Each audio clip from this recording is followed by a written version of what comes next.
Muzhi Li, Senior Analyst at Arete Research, joins us on the line from Hong Kong to give us the insight from China of Alibaba's listing breaking global, or rather Alibaba's global record being breaking listing. 25 billion is the money that has now been raised, Muzhi. From the perspective of you guys sitting in Hong Kong, it's a champion from your area going into the US markets. Was the reaction of American investors expected? Well, thanks for having me.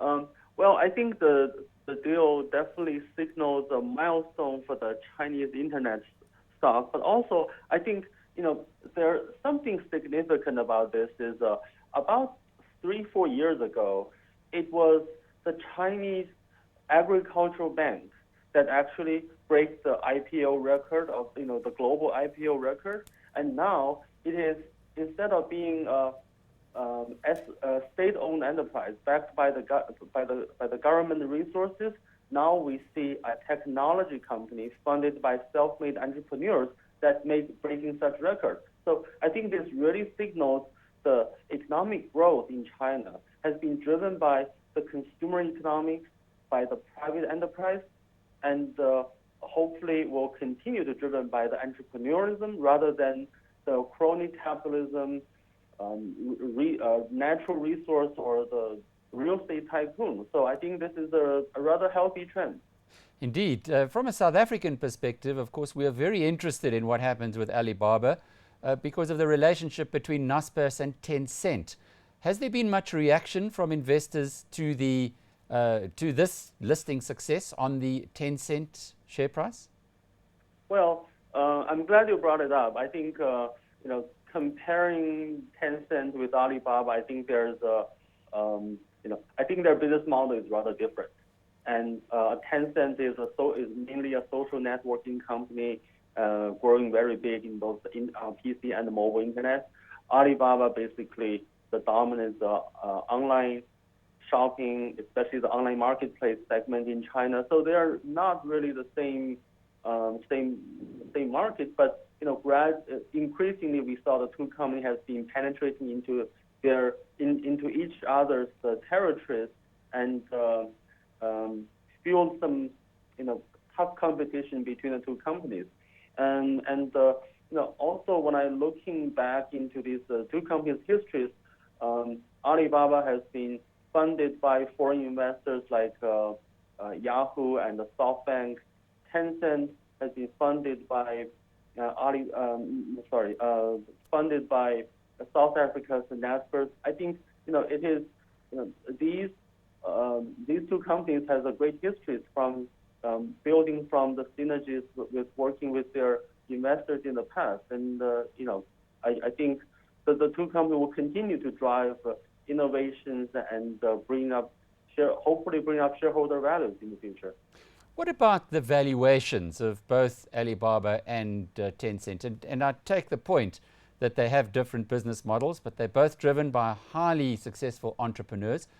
Are the valuations now reaching a level that is concerning you? Yes, they do.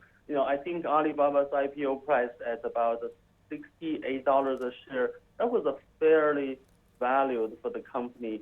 Based on my estimate, it's about 27 times of this fiscal year's PE and 22 times the next year's PE. So I think that is basically trading about like a 10% discount from the next 3 years CAGR growth. Now the stock price has been trading roughly 35% above the IPO price, and I think that reflects first the investors' optimism of the company and the proxy of a Chinese consumer economy, and as well as a very strong demand. So now the stock price has been trading roughly like nearly 40 times of PE. I think that is roughly in frothy zones, and I will stay away from the stock and wait for a better entry point. Mm-hmm. You mentioned at the outset of this interview that you are celebrating Alibaba because it is an entrepreneurial story rather than a crony capitalist story. Are you? That is Who's correct. in the next wave? Who's the next? Can you give us some companies or stocks to watch coming out of China, also entrepreneurially driven, that are starting to appeal? Well, there, Xiaomi mobile phone could be another candidate. The Xiaomi phone has been shipping like 60 million handsets in China, growing by roughly like 200 to 300% year over year. I think this represents the not only internet but also the connection between the Internet of Things, because they produce not only the Android-based Xiaomi phone but also TVs and TV boxes, routers, etc., to connect home devices all together. And so I think this could be a big candidate in the future. Muzhi Li is Senior Analyst at Arete Research.